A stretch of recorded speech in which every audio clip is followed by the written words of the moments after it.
A lot of people like to run cable lines themselves throughout their house, and sometimes they didn't put the modem in the spot that you wanted it, or you want a cable box to go in another room, whatever the case may be. You may want to run a cable line in your house at some time. So if you have to cut, strip, and put a connector on your cable, that's where a lot of the problems come in. The cable runs are fine, but the connectors are a little goofy. So I'm going to show you a couple do's and don'ts about how to get that cable connector right and make a reliable connection. So here's a couple pieces we're going to be working with.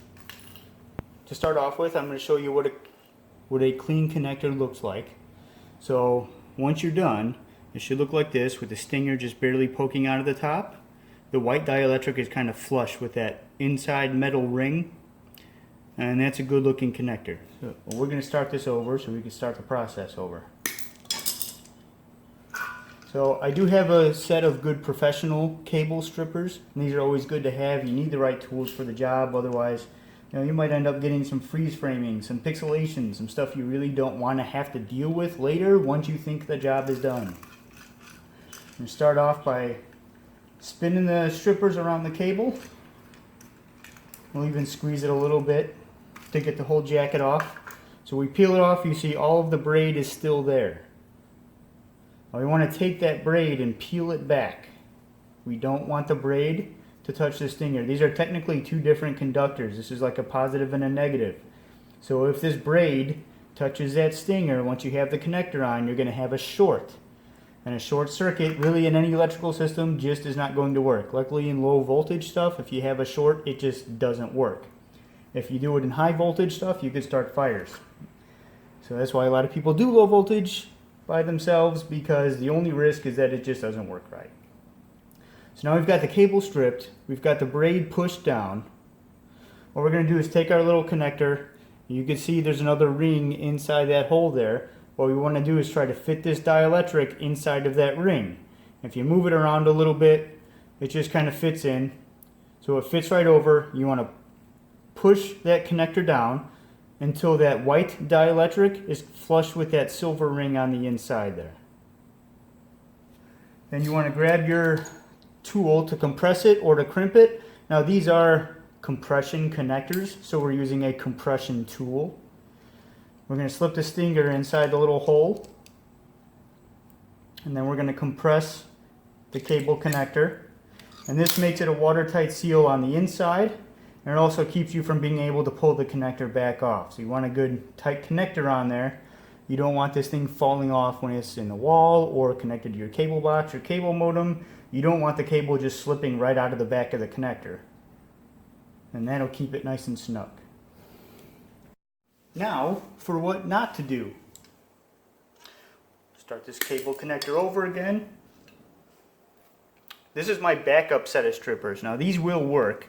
These have a little dial on here because they're adjustable. You can adjust where the blade is going to sit inside of that inside of the stripper. The problem with that is once it starts adjusting itself, you could end up at a point where you start cutting the braid off, you start cutting the conductor. You could do a lot of little extra cuts that you didn't know that you were doing that eventually messes with the signal. And that's not what you want, but we could try it anyway. So we'll put this in here wrong because we're going to stick the cable way outside of the other side. We'll run it around again, strip it down. So we didn't get the entire cable stripped off like we did with the other set. We still need that braid showing. So we'll try to peel it off. We got a huge conductor sticking out. We got the braid sticking there. Now we still have enough of the braid cut off to where it's not really going to do any damage. So we're still okay on that part, but we do have a really long stinger. I've seen a lot of builders leave this with really long stingers. The bad part about leaving the stinger that long is that once these go into your cable box or into your cable modem, that really long stinger is going to end up hitting the circuit board, or it's going to damage the port, the binding post.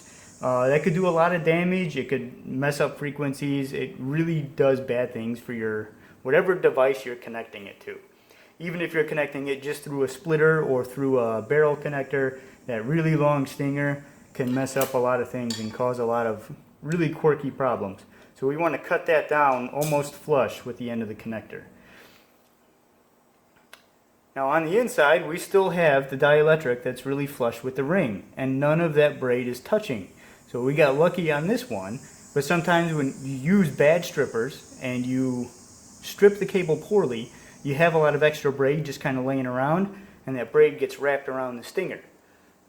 So this one will still work, but having that braid peeled back down around the jacket will also help the connector hug the cable and make a tighter connection on there. Alright, some people don't like to buy the tools, and it's not great, especially in these days with analog stuff.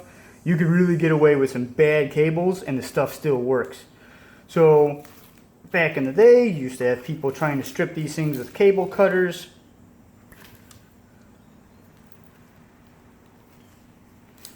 Or they'll use like an X-Acto knife or something really terrible that these things should not be prepared with.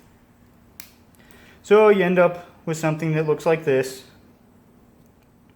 Well, you still need to get the stinger out of there. You have insanely long braid that's sticking out everywhere.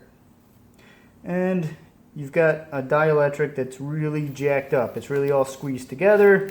Looks terrible. It's going to act terrible. Alright, but we didn't want to buy the tools, so this is kind of where we're stuck going. There we go. We squeezed some of that dielectric out of there. Or we squeezed some of that conductor out of there. And now we got to get a connector on with this pretty awful looking prepped cable here.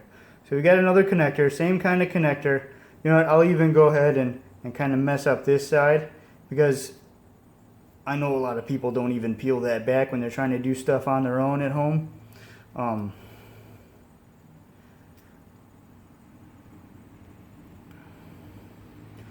So we'll just go ahead and throw that together. We'll put in the short already.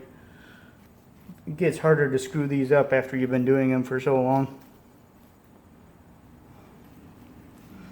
So there we go. That's a pretty terrible connector. That dielectric is all the way back. You have some braid laying across the dielectric, so it's very close to a short, which means it won't be too far from a short. Once you start putting it on things and messing around with it, you've got a ton of braid sticking out of the side. All of that extra braid out there, these are all little antennas too, so they'll bring new signals into this circuit and mess with all of the signals that are supposed to be on that circuit. So you don't want any extra signals bouncing around in there that don't need to be there. That's where the reason for the jacket and the braid and all this stuff is also to shield it from other signals that we're not using. We only want our TV or our internet signals traveling on this cable. But if you do it just with a razor or with a set of side cutters and just try to rip it apart, this is often what it ends up looking like, and that's a terrible prep for a cable. So we don't want to do that. We would rather use the right tools, spend a couple bucks. You don't have to get the best professional tools, but get some kind of tool to prep this cable right, so you don't have to come back and mess with it once you get your TV set together or your cable modem where you want it, or whatever other project you might be doing.